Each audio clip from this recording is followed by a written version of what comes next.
How to pair a phone in an Outback wilderness. The first thing you're going to do is find the little settings button. It looks like a nut and bolt. That's what helps me remind that it's the settings. Click on that. We're going to go to Manage Devices. We're going to click on Add. And now it's searching for Outback. So this is where we're going to go to our phone.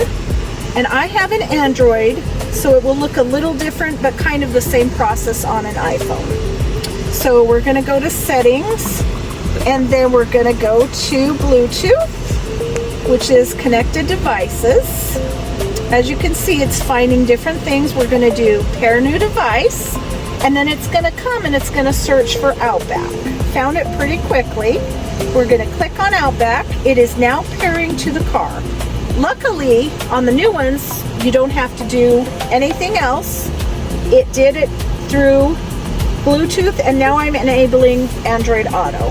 Android Auto is basically bringing your phone up on the screen as a mirrored image so you can use all your great features.